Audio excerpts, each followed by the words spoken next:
All right, first episode. Welcome everybody to the Art of Adversity podcast. My name is Jessica DePazzi, and here we have joining us Jeff DePazzi. Hi, Jeff. Welcome to the show.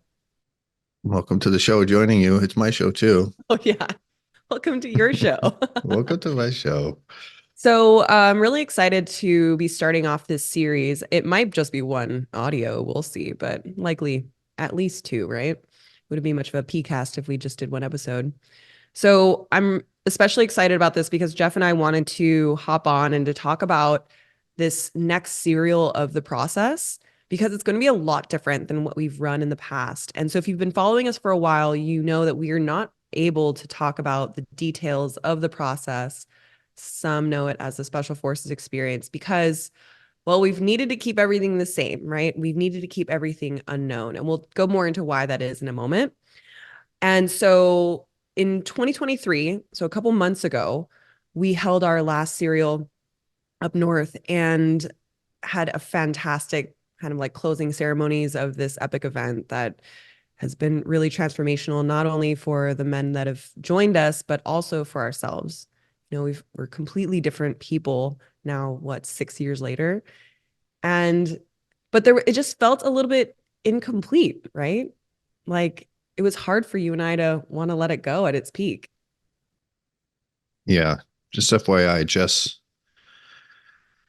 is alluding to the closing ceremonies, which we did a roast of the cadre, and it was her favorite thing ever. Oh my Turns out Jess is very mean. Um, just I'm kidding. funny. You can make anything mean funny if it's funny enough. So that just goes to show my Yeah. skill set, I think. Yeah, you're right. I did really Yeah. just want to bring up the roast. I thought that was my best performance best thing I've ever created, actually. Yeah. If you want to know how to get through adversity, you got to be able to roast. Right. So, I think, I want to get into this wild card process. That's what we're calling it, the process wild card edition. The most obvious change that we can talk about is that it'll now be 5 days instead of 8 days. And there's also the big change up is that there's a limited number of spots of men or for men who want to experience the entire thing without a quit function, meaning you can pay to play, you can stay for the whole thing. So, Jeff, I wanted to pass this off to you to see what you'd feel willing to share with anyone who's listening about what that would look like on their end without giving away too much. Yeah. I think I would start with this. We decided to cease doing the process, the 8 day version of the process. It was for many reasons. One, a lot of people don't realize how taxing 8 days, even as a member of the cadre, is. It's a lot to ask these professionals from multiple countries to come in and be away from their families and then be in a high stakes environment. You know, safety is important, physical safety, but also, and much more so, psychological safety. To set a container, a loving container where you're creating fear-based scenarios is a really tricky endeavor.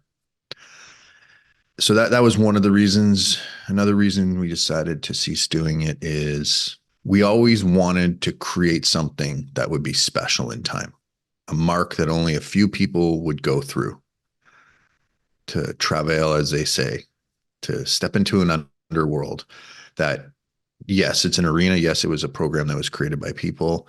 However, it'll never exist in that iteration again. And those people who went through this program have that special accolade. Now that we've reduced it to 5 days, that accolade is still there, and this is still very unique. Another reason we decided to cut it down and bring it back is demand.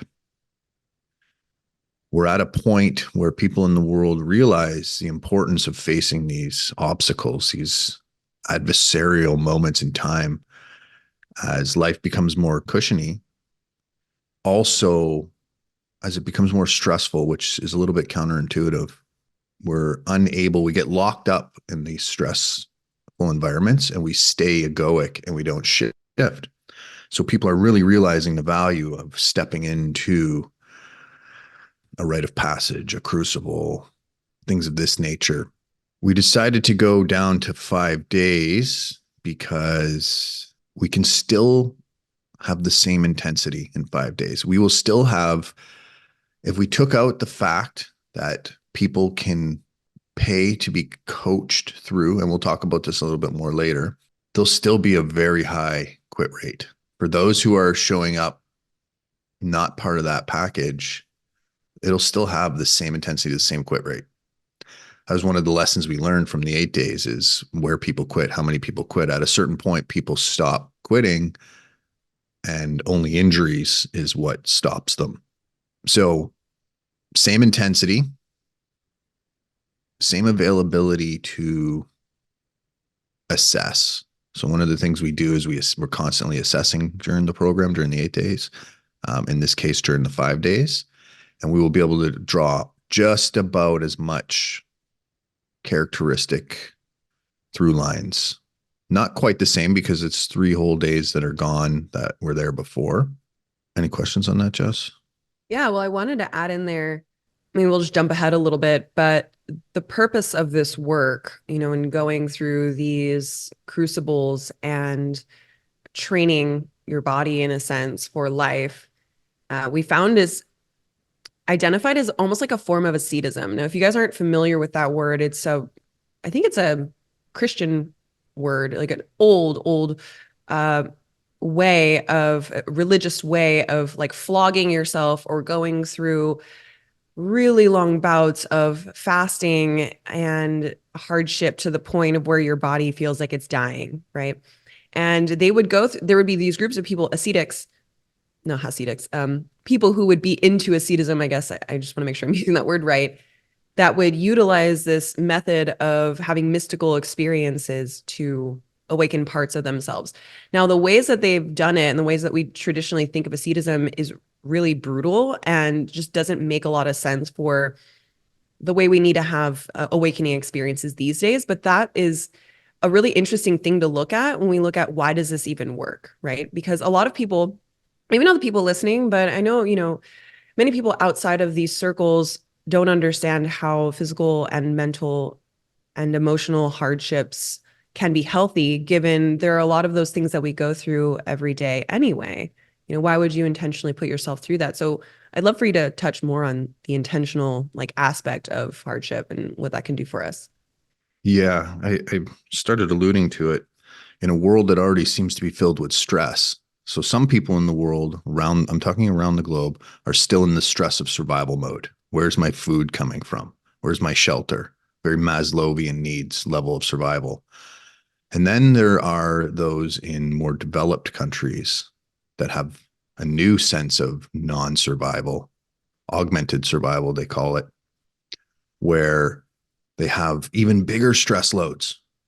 We supposedly had fixed our food issues with totalitarian farming, and our needs were met, and we learned how to build amazing structures, and yet people are still hyper stressed because they don't feel like their needs are being met. Now these needs start to climb the hierarchy more into love and belonging, self-confidence, self-actualizations, becoming yourself, things of this nature. And so, yeah, why face more adversity indeed? And Jess mentioned asceticism.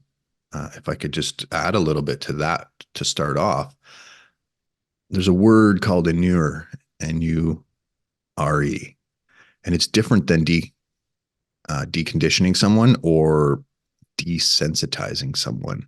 To inure yourself to an environment is a completely different process. When we desensitize ourselves, we remove all potential of emotions and open-ended thought, and we just create a drill. When you inure yourself, you prepare for that hardship, but you remain emotionally available to it. You don't compartmentalize. It's a very different process because it allows you to step into the unknown with a more open mind. It's a preparation for fear without calcifying the mind. Like you said, you mentioned flogging, things of this nature. Well, yes, if you're going to be flogged and you have to desensitize yourself to that very specific environmental input, then yeah, okay, maybe beating your body might make sense, but generally it doesn't. In the long term, desensitizing yourself never makes sense because it doesn't allow you to process. And the way we've constructed the 5-day wild card, it's to inure you to these stressors. And then paradoxically, it allows you to open up. So one of the things that happens is what we call an altered state of consciousness. Now, altered states of consciousness can come about in many ways. Plant medicine, near-death experience, as Jess mentioned, when people have near-death experience, they get DMT releases. This creates little mini revelations and sometimes revelations that have been passed on for thousands of years. The catch with these altered states is they're earned. You have to walk towards a point where your mind actually thinks it might be dying. Think of the scope of that, physiological and psychological death. You have to face that. It's a big doorway to walk through.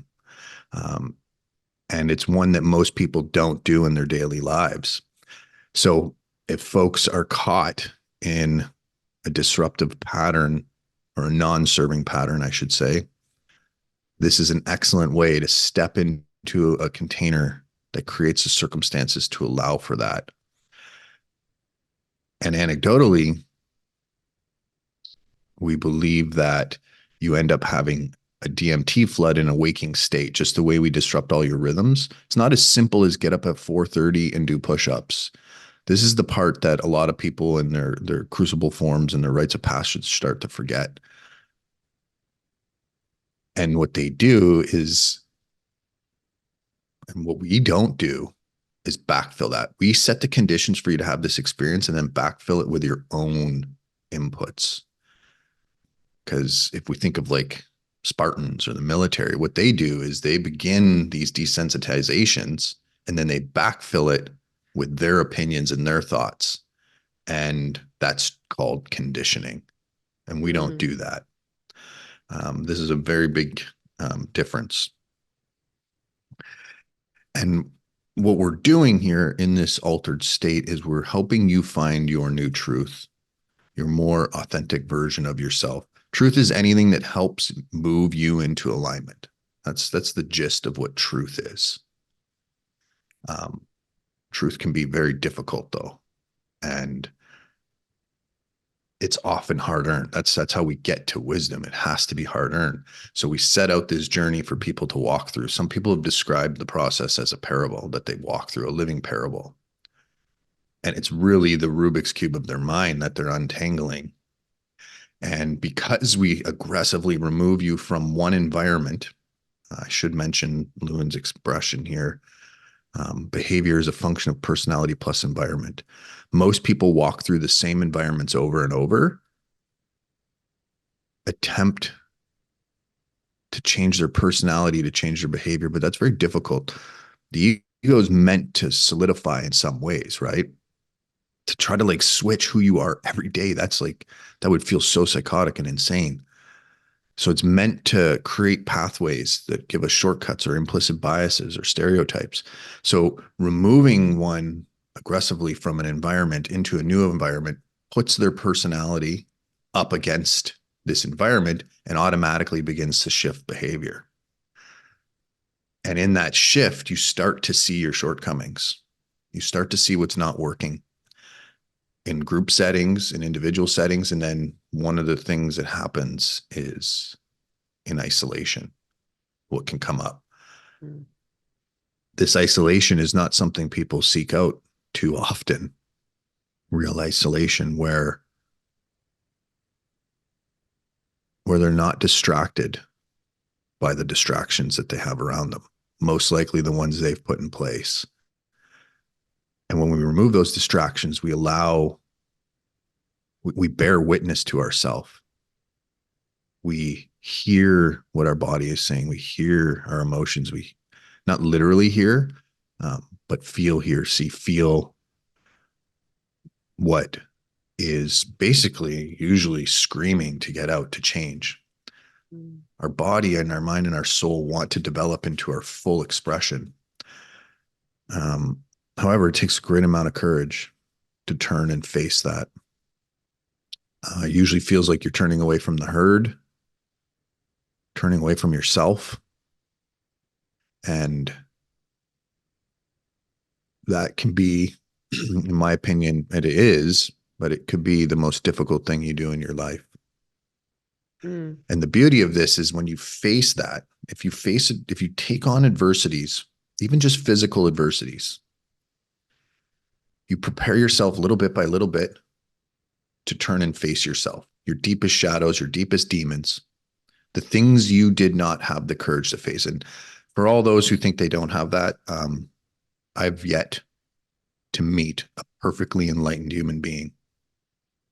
So you're just being dishonest with yourself. Um, yeah. Well, you've met me, so that's one person.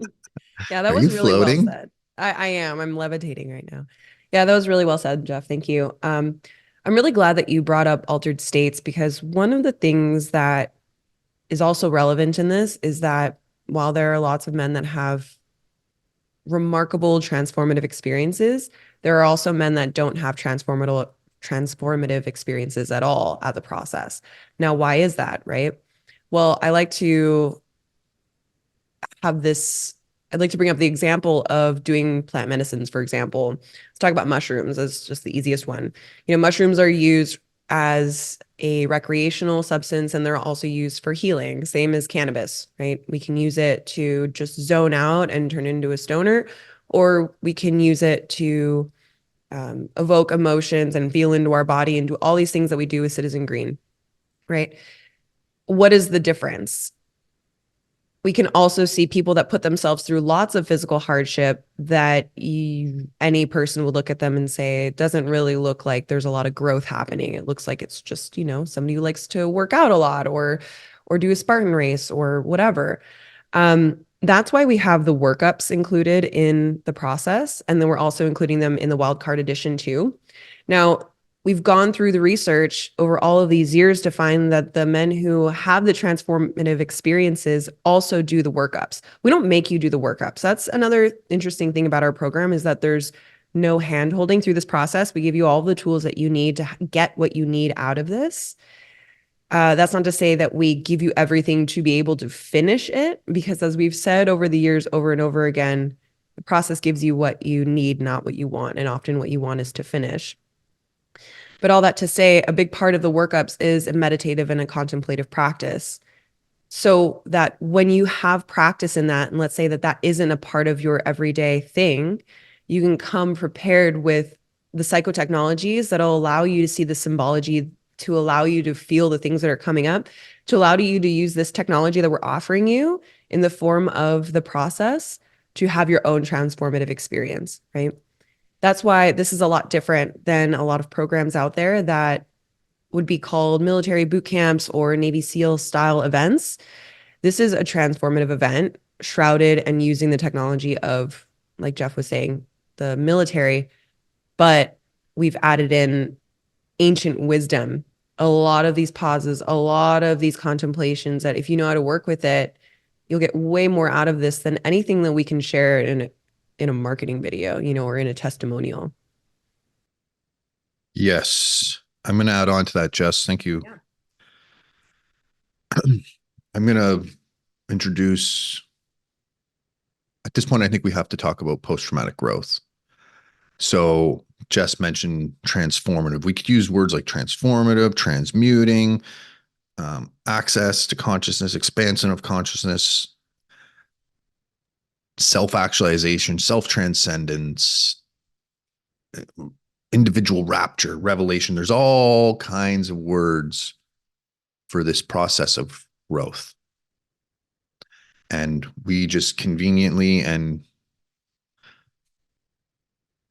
I'm not sure why we've attached to post traumatic growth so much. Probably because Jess mentioned bringing ancient ways. We also incorporate newer scientific models as well, showing one where they overlay, like when people used to do 18-day fasts and then a Kaigion, which is an LSD ceremony to induce a different state of mind. Well, what's happening in that mind and how can you recreate it without potentially having to do full 18 days and an LSD adventure? Not because we don't believe in doing the hardship. It's just potentially we can do it in a different way. that doesn't eat up as much time. There is no magic pill when it comes to changing yourself. There is no pill that will change you for the positive. Everything requires, as Jess said, effort. And that effort, we use the post-traumatic growth cycle, which is basically a baseline, an event, and then a post-event. And if we put that on a schema, an XY axis, put time on the Y, X can be things such as functionality, resilience, consciousness. We can put a lot of words that fall under what human growth is. We can do that with, like you said, measurements at the gym, if my PR goes up, things of this nature. For now, what we're talking about is access to consciousness, more awareness, more emotional capability, and the ability to actually absorb more of the world around you. So on the baseline, as Jess mentioned, we have workups. We have programs that are designed for you to start all the interventions for you to go inward and begin to relate to your environment differently.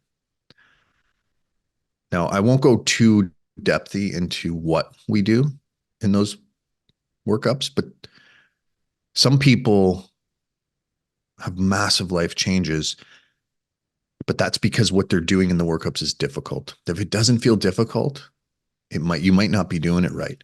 We have this egoic thing where we think because we know the word, we know the idea, and we think because we have the idea, we know the belief. And if we have the belief, we embody it. And that's just not so. A lot of people think because they have the words attached to an idea of change, of what it means to be X or Y, that they've embodied that truth.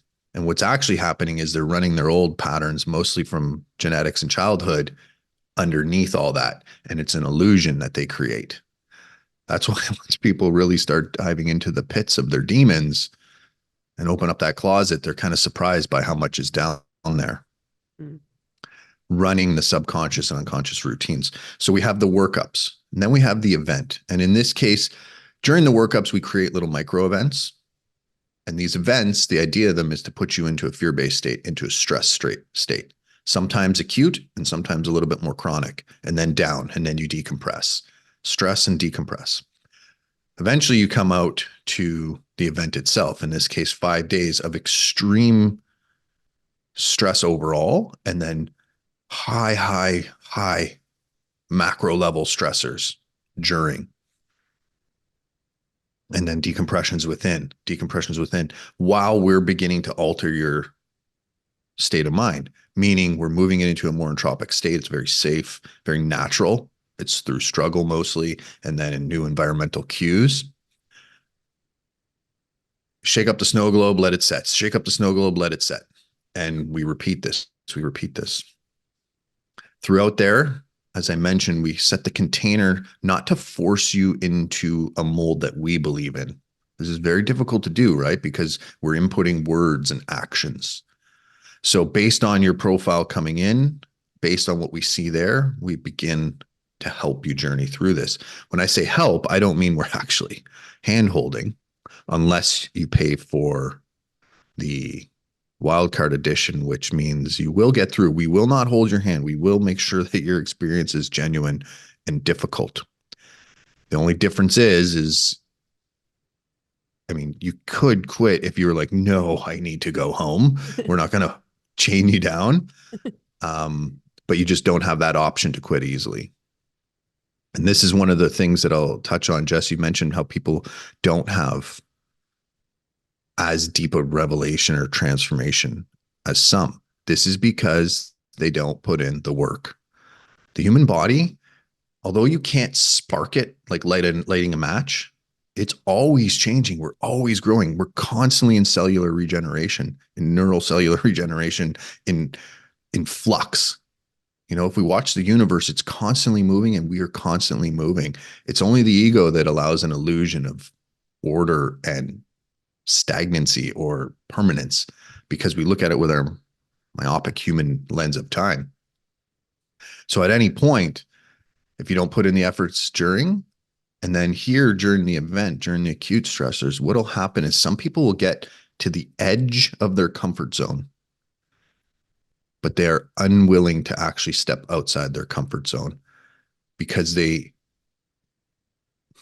your comfort zone on the other side of it is something you don't know. It's a reality that doesn't exist in your mind, and it is dangerous and it is scary, but it's also where the gold is. I want to touch on that really quick before you move on. Sure. The comfort zone can look like a lot of things to different people. And I know that a big assumption when gentlemen go into this event is that their comfort zone is a purely physical one. But what we found, and we can edit this out if you don't, if this is too much, but almost always the comfort zone is an emotional one where it's anger that's coming up or it's shame. Like, I'm not performing. I'm not showing up for my team right now, and I need to get out of here because I'm holding everybody back.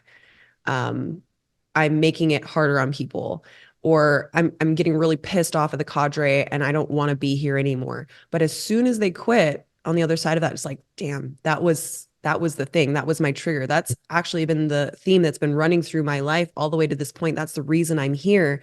And I quit just a little too soon. Right. But I will also mention that even that quit function, when you know how to work with it and you have quit maybe too soon in your own mind, like we've had guys that were there for 3 hours out of an 8-day experience, and their whole lives have been changed because they realized that was the thing that I needed to know. And now I get to work on it. That was the edge of my human experience. And now I'm being invited in to learn more about that. Yes. And I'll touch a little bit more on that when I talk post event. I just want to say, Jess mentioned a few fear-based emotions like anger and shame and guilt and apathy and things like that, that does come up. Some people also have love-based emotions that come up. So an unblockage happens and they're like, holy, I miss my kids, my wife. I haven't even realized how much I love them and I miss them and I want to be with them. And think about the power of the first time you fell in love with someone. Could be your wife, a girlfriend. That's life changing. And to have that feeling, like, we're not saying that we're going to create an environment where you fall back in love with someone.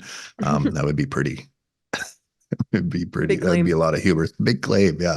What we're saying though, is it wipes off the lens you've been looking through in life. And that can be massive for people.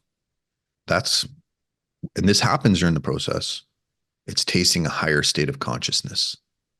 Now, that'll segue us into post-event. So we're on our timeline, we're trucking along baseline, then we go through an event, and now we're post-event. This is where it gets tricky. If you taste like a higher state of consciousness, you're going to come down from that. That's the addiction cycle. That's why people usually use drugs and alcohol and sex and porn and all these escapisms, is to taste a higher state of consciousness, but there's always the down. And most people don't know how to really honor the down. This is the decompression phase. This is where your body rebuilds, it strengthens. It's a stress and adaptation model. So when you do see something, when something does come up, oh, that's the pattern. Well, unfortunately, and fortunately, this is where the work comes. This is the resolve and dissolve phase. This is where you get to transmute that pattern. You've seen it. You've bared witness to something that is not serving you, whatever that is, an emotional, an impulse, an emotional cue, an impulse cue, a thought pattern, a behavior. Now you have to change that behavior. And if we look at life every day on micro and macro scales is putting us through this chain reaction of baseline, event, post-event, baseline. And it's not even a 2D model. It's not even a 3D model. It's some complicated, 4 and 5D model the universe is constructed, and that's what we call life. So it's hyper complicated. And then we add in, making money, and then your wife or your children are going through this very same stress and adaptation model, this very same pattern. And not same pattern, but a pattern of similarity overlapping with yours. So it's very complicated. The thing is, and this is very important, is when you do carve out time to change those patterns, though, your children don't inherit it. In this case, your wife doesn't feel the brunt of it. They don't become victims to your non-coping. And once again, I'm going to say this, you are not an enlightened being. This isn't to like wiggle a finger. It's just, I know that many people think they are perfection walking the earth. And that's one of the problems we have. When people go into these dark spots, when people step into their own demons, you become a hero. This is the land of the hero. This is where you change something. And when you change something and come back, the world around you starts to change. It's a beautiful cascade of events that only the truly courageous take on. Mhm. This is a really good, honest conversation. I don't know of any company that talks about how shitty you're going to feel after their event. But we call it the post-process blues, the gray days. You know, the gray days are something that's also coined in the plant medicine community, especially after you take something like iboga, which is used for addictions clinically, but it's used for all kinds of things, right? All used for people, used by people who are trying to figure things out in their lives. And the gray days are a part of that process, like Jeff had mentioned, because it's then you come back into the normal world, the ordinary world. We're using the hero's journey model. And in that, you're now aware of all of the things that you've tolerated about yourself or about others or about society.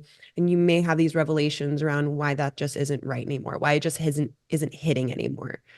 And so in that, it's really important not to rush out of it, because that's the fertile earth for post-traumatic growth.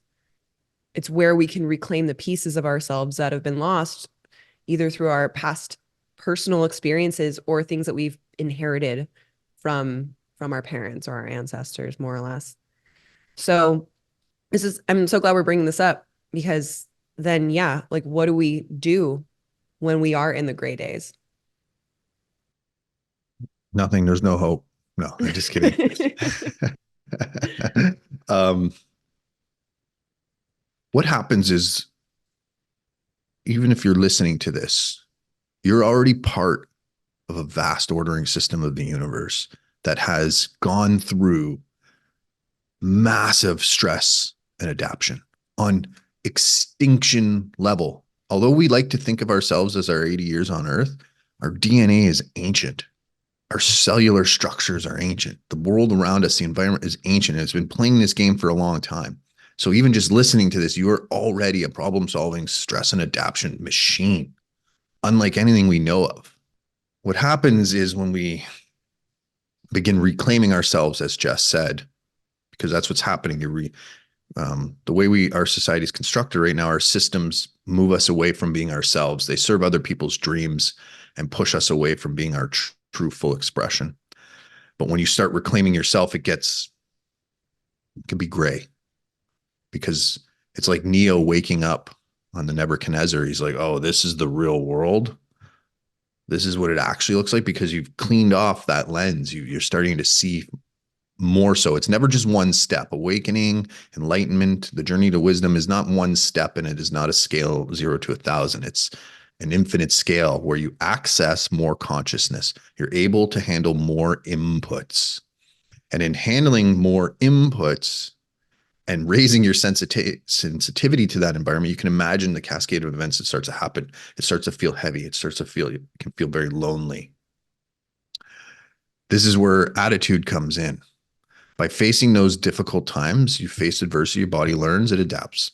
Rinse and repeat, rinse and repeat. We do that all our lives. Now, it does help to have tools. And most of those tools look like other human beings, because what's happening is you're trying to make sense of this new reality.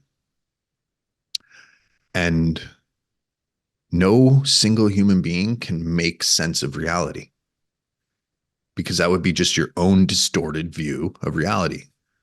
When we try to do that with reality, we run into problems, religion, science, where we're trying to force views. This is, philosophy's battle's been going on with this for a long time, how we interact with our systems. Again, going back to the struggle, the more you've struggled, the more hope you hold. It's like fuel in your toolbox. And if you do this enough, eventually you'll feel it. You'll feel a split where all of a sudden 2 more emotions can exist at once, and they can be on the opposite end of a spectrum. Depression and joy, anger and love. And this gets really complicated because you're like, well, no, the world's black and white. It's not paradoxical. I can't sit with two things at once. And then you learn to do this, and you learn over time to begin to view yourself a little bit differently. You cease projecting from those emotions. You've captured it through contemplations, meditations, as Jess mentioned, having insights, and eventually you can sit back to it. Now, once again, I've never met the person who can do this in perpetuity and in perfection in every environment. Most people who seek these roads, you'll see them control their environment a lot. Think of monks in a monastery. Eat, sleep, pray, eat, sleep, pray, eat, sleep, pray. Look at the same building and the same outside. It's very consistent. And in that, you can create a consistent behavior. Now we're talking about the modern world. Some of the people listening to this are going to be in mega cities like New York and Toronto. That environment changes quite a bit. And it's filled with millions of other people going through the same thing. So there's a lot of like adjusting. And so, like, as we were talking about, when you access more consciousness, when you're able to absorb the world more, it's going to get heavy. But in that, you're able to pick up the cues because you start to listen to your body. And this is the key. Listen to your body. It's going to tell you, I don't want X, Y, and Z anymore. I can't be around person X. I can't do these things. And it's going to feel a little bit unnatural, but what it is it's you're reclaiming yourself. You're resensitizing yourself towards you. And there's many tools in there. The simple one is talking with people, though. There's other forms of what we could call therapy or medicine. But the secret is most of it is not about bringing in more. It's about letting go of more. Mm-hmm. More of your old patterns and more of what doesn't serve you around you. You touched a little bit on tools, and I want to recognize also we have about 30 minutes. We have like a little bit of a hard stop. So I want to get into some logistics and some details. But a part of this is also understanding the transformational process that Jeff was talking about. And so in the post work, we also give everybody access to the Rebirth series that Rick Alexander has created for us. And that's a really awesome way to understand where you are in the plot, where you are in your storyline, because it can be really challenging when you're in the gray days. And it doesn't just happen after the process. You might be in your gray days right now where you feel like there's something, just some dissonance happening right now. It's pre-verbal. You're not quite sure what's quote wrong. You just know that maybe your values aren't what they used to be and something needs to change, right? So going through Rick's Rebirth series, which actually you can purchase it right now on artofadversity.com if you wanted to jump ahead. And it's a fantastic resource to help self-guide yourself through this process, which on the other end is growth. Like Jeff had mentioned, there are a lot of different descriptions of what growth is, but it's a deepening into your human experience. And that can look like a lot of things. That can look like more success. That can look like more love. That can look like all these high vibrational, high feelings, high energy feelings. And it also looks like understanding yourself more, which means cutting off parts of yourself that you've been tolerating for too long. So it's a really interesting process. And it's been a huge honor to be a part of this event and in the creation of this event. I think about it practically every day as being one of the greatest things that I've ever been a part of. And yeah. So did you want to add on to that? Yeah, I do. I just want to add one thing, Jess. You mentioned values, kind of this checklist of things that we so-called consciously choose to bring into our life. The gray days and a bit of the illusion. In the gray days, our body could be seeking meaning. And what I mean by that meaning is what is risk and what is reward right now? What is serving me and what isn't? What is it about my experience that served me and what isn't? What is it about my experience right now in the present that's serving me and not? These are survival metrics. And I think it has to be mentioned. Most people out there, if you look at advertising are like, if you get this, you will feel this awesome. You will feel so good. And here's the truth about consciousness and your access to it. The more capacity you have for love and joy, that means the more capacity you have for fear, apathy, anger, guilt. You're going to access all your emotions. And it's not that meaning you will be an angry person. It's just you will gain access to these emotions because they do serve you. They are meant to say, hey, this environmental cue is not good for me. This environmental cue is not good for me. And often when people are in the grays, it could be, a hormonal depletion, my serotonin's all drained. I just went through something really crazy. And now I just got to like relax and let my nervous system decompress. Sometimes it's just a cycle, a celestial cycle, if you will. It's a time in your body where it's like, I just need to chill and let my cells regenerate here. Not heal, but like literally regenerate into my next form. But yeah, I just the tension that'll happen in that. It's like you don't just gain access to one side of the scale.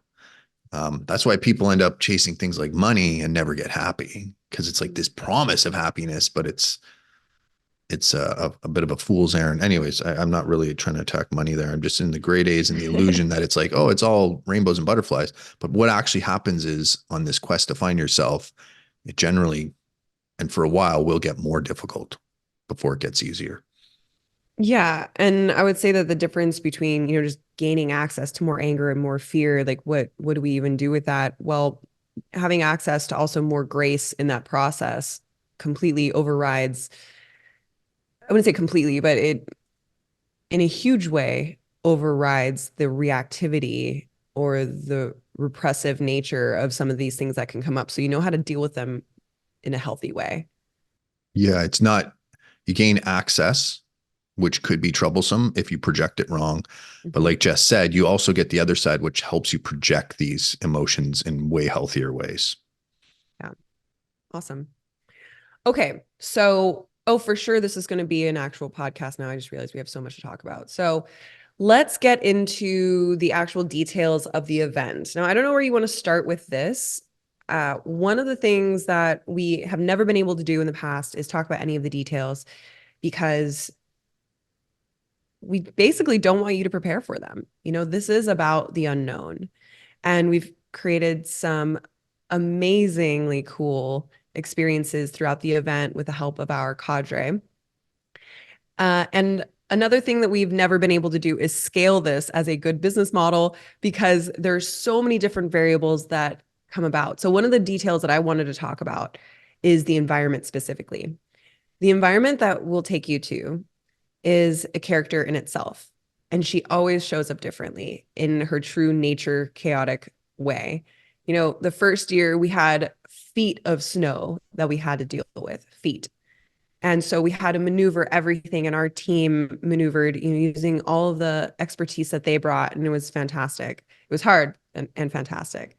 Another year, we were completely flooded out, and still the environment played a critical role in the theme that was playing out through each of these serials. One, we had to completely change the location down when we were in Idaho, and it brought us to this mountaintop. So in a way that we've never experienced cliffs and things like that before, having even just the logistics of needing to move an event in a couple of days. Again, it was the expertise of our team that was able to be really flexible and provide the same kind of experience for men that were in Canada, for example. So that's just one element I want to bring to this.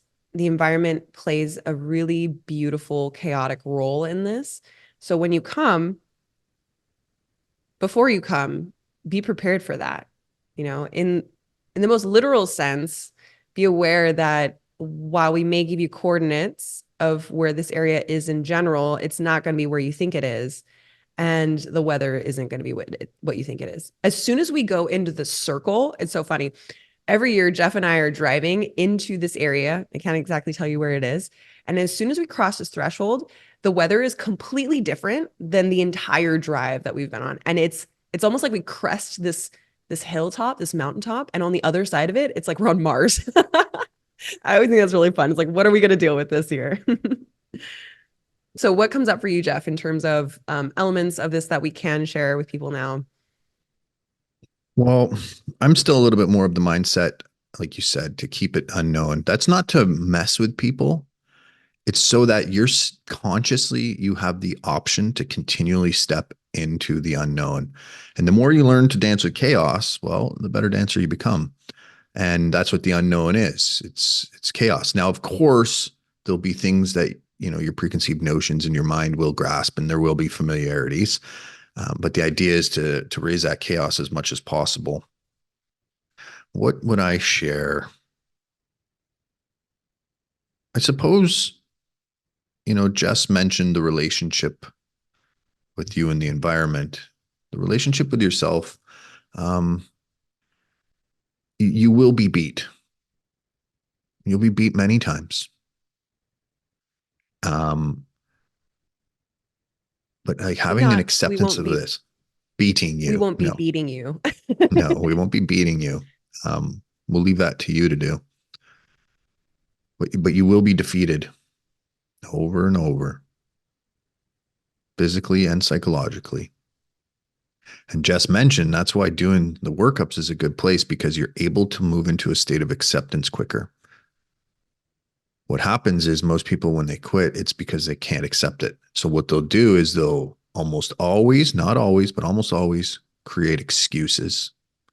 They will try to soften, they will create excuses to soften how their ego views the situation, instead of really accepting the reality of like, wow, I was defeated.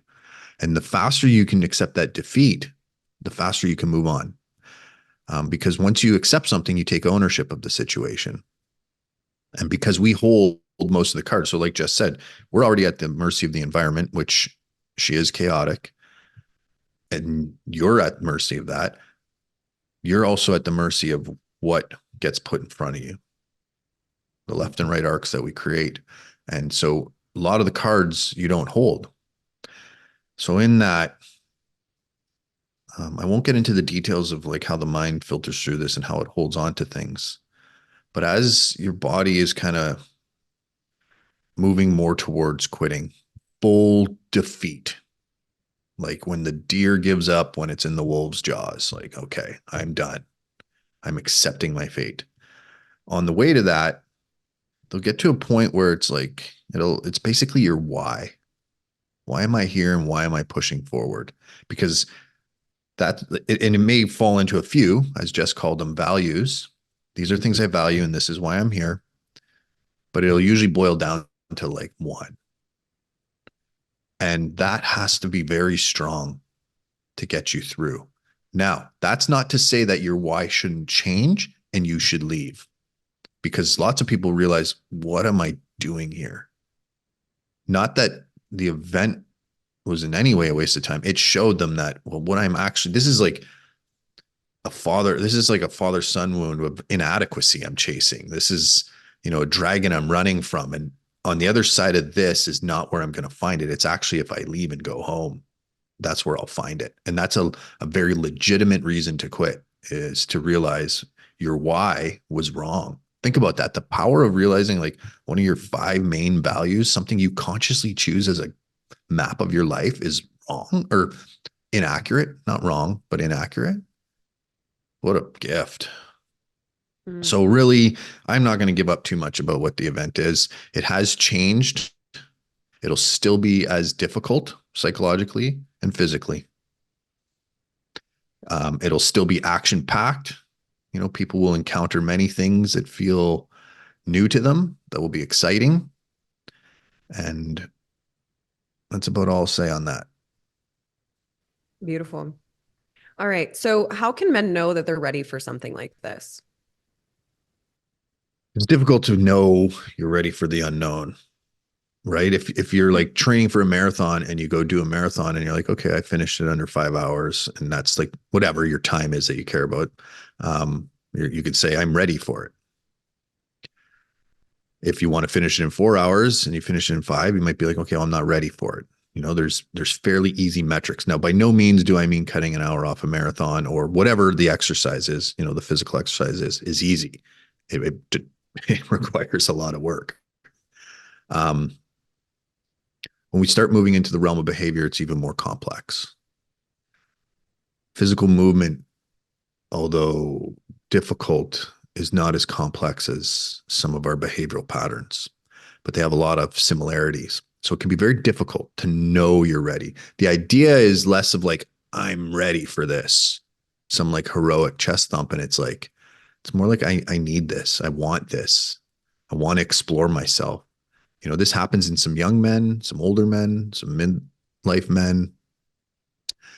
It's, there's a tension potentially in your life where you feel like, this isn't right, but I can't quite figure out what it is that isn't right.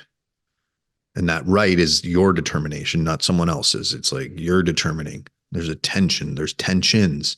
I'm moving in a direction where I don't feel great. If I was to die today, I wouldn't feel like a hero. I wouldn't feel like I've lived my life. You know, it's one of those like sad sack on the couch in pajamas kind of feelings. Um, Feeling, right. Yeah, I had that feeling yesterday. Totally normal.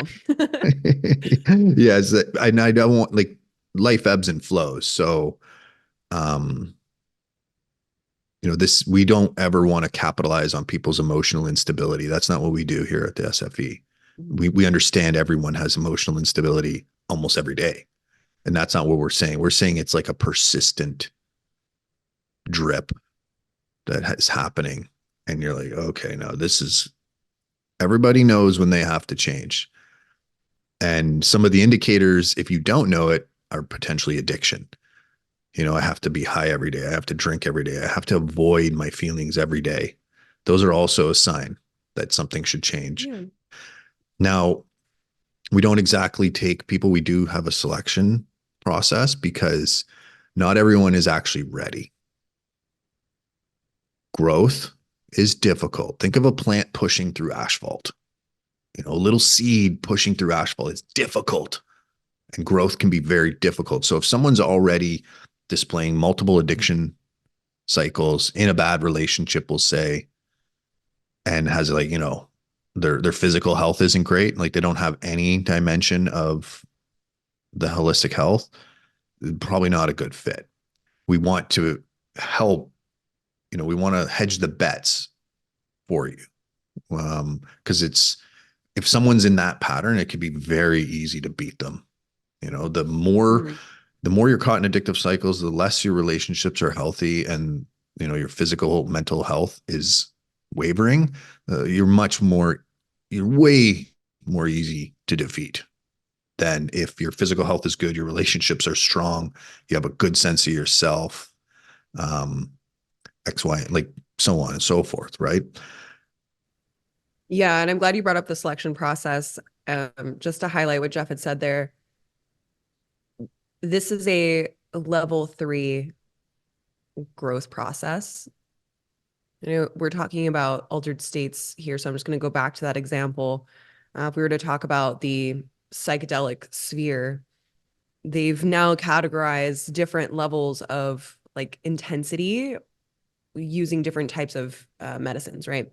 So level 1 is MDMA therapy and some forms of THC at a lower dose to help the awakening process for people that are new, right? People that are like maybe their nervous systems are just a little bit too out of whack and they need a more gentle process. This is a level 3 version of that, So we do need to make sure that people are at a certain place, and I'm not going to give out the criteria. Jeff had given some examples of things, but that's not to say that people who really have it going on are selected and people who are going through a lot aren't selected. That's absolutely not the case. But we have our own process of getting the correct information out. We do need people to have a certain level of something so that it's not completely disorienting, because I don't know if we've stressed this enough. I think we have, but it's a very, very hard event. Every year that we do this, I'm blown away at the amount of output that these men can do. I wouldn't survive personally an hour in it. So I really want to stress that, because while we talk a lot about personal development and the growth process, this isn't easy, right? I think we have touched on that though. How many times do we have to say it's not easy? And So and maybe that's all we're really doing is just priming your mind to think it's difficult. And really when you show up, it's it's super super easy. easy. It could be. All right. Well, we're coming up on our time. Thanks for the conversation, Jeff. If you want to check out the next serial, get the details on that, go to the specialforcesexperience.com or artofadversity.com. We'll have multiple links that'll take you to the same place. And we'll be opening up applications in the new year. So, Jeff, is there anything you wanted to add before we hop off? No. Awesome. All right, y'all have a great day. Enjoy the new year, and we will chat next time.